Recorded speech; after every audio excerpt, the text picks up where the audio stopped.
안녕하세요. 우리 성형외과에서 주름철을 맡고 있는 강명수 원장이라고 합니다. 오늘은 입술 수술에 대해서 말씀드리려고 하는데 저는 이제 그 입술 수술 중에서 주로 입술 축소를 많이 하거든요. 그래서 제가 오늘은 그 부분에 대해서 집중적으로 설명을 드리겠습니다. 입술은 원래 비율이 위 입술보다 아래 입술이 약간 더 큽니다. 위 입술은 한국 평균 6에서 8mm 정도, 아래 입술은 이제 10에서 12mm 정도를 적당한 입술 두께로 보게 됩니다.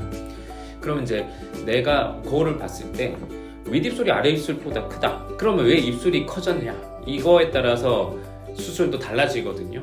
태어나서 봤는데 그냥 입술이 큰 경우예요. 살아가다 보면 입술이 자라기도 해요. 그게 뭐 약간의 이제 병이 있어서 그럴 수도 있고, 아니면 뭐 성장 과정에서 어떤 자극이 돼서 입술이 커질 수가 있는데, 보통 선천적으로 입술이 큰 경우라고 볼 수 있어요. 우리 입술을 이렇게 자세히 보면 바깥에 공기가 맞닿아서 이렇게 노출되어 있는 부분이 있죠. 이걸 바깥 점막, 영어로 드라이 미코사라고 하고요. 이 안쪽에는 혀에 닿고 이제 안쪽에 이제 노출이 안 되는 부분이 있죠. 이쪽은 전혀 주름이 없죠. 이걸 우리가 안쪽 점막이죠. 웻 미코사라고 합니다. 여기서 또 하나 포인트는 마른 점막과 젖은 점막 이 사이에 선이 보이거든요. 이게 중요해요. 이게 수술할 때, 입술 수술할 때 이 바깥 점막과 안쪽 점막의 경계선을 사용하면 흉이 잘 안 보이거든요. 근데 선정적으로 커져 있는 입술은 어떤 특징이 있냐면, 다 그런 건 아닌데 대개는 이 바깥의 점막이 더 커요. 그러니까 이런 경우는 어떻게 수술을 해야 될까요?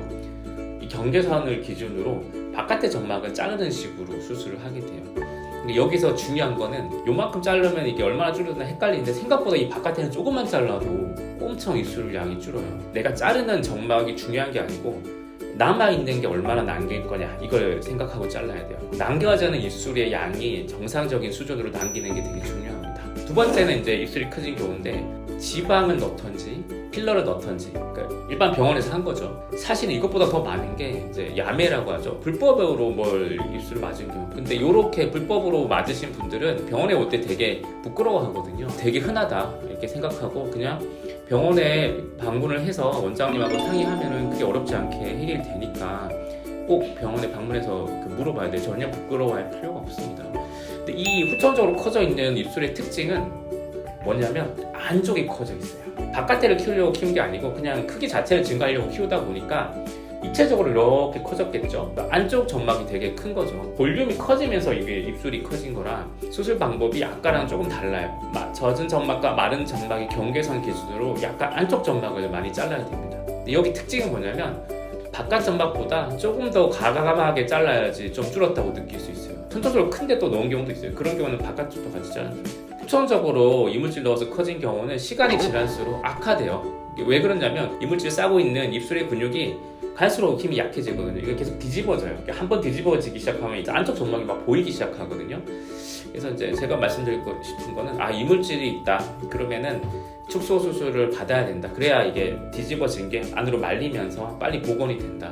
근데 이걸 다 제거하려고 하면 안 돼요. 이물질이라는 게 꼭 제거가 목표가 아니고 미용적으로 예쁜 크기 정도로 딱 복원을 해놓는 게 제일 좋습니다. 세 번째는 다친 경우예요. 되게 많거든요. 그러니까 어디 부딪히거나 그러면 이게 특히 가운데가 많이 커지죠. 굳은 살이 생기면서 입술이 커져요. 그럼 그 작은 그 부분을 그냥 자연스럽게 자르면 예쁘게 됩니다. 너무 스트레스 받지 않고 수술을 하셔도 됩니다.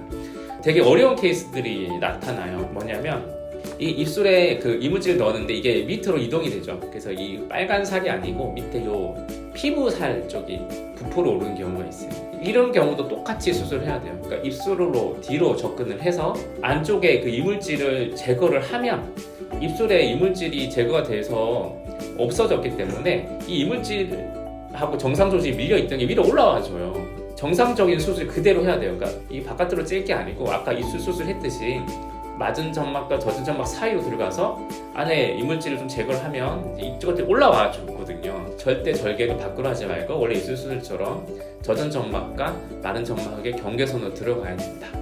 또 하나는 그렇게 튀어나오지 않고 이 부분 이렇게 한쪽만 이렇게, 아니 양쪽에 이렇게 불규칙하게 튀어나온 경우가 있어요. 이런 경우는 그쪽만 조금 자르던가 아니면 그냥 반으로 가르고 들어가서 안에서 좀 긁어내는 식으로 교정을 할 수가 있습니다. 내가 입술 축소 수술을 하면 어떨까? 이런 생각을 하신 분이 있다면 역시 전문가한테 물어봐서 결론을 짓는 게 좋을 것 같습니다. 오늘은 입술 축소 수술에 대해서 알아봤습니다. 감사합니다.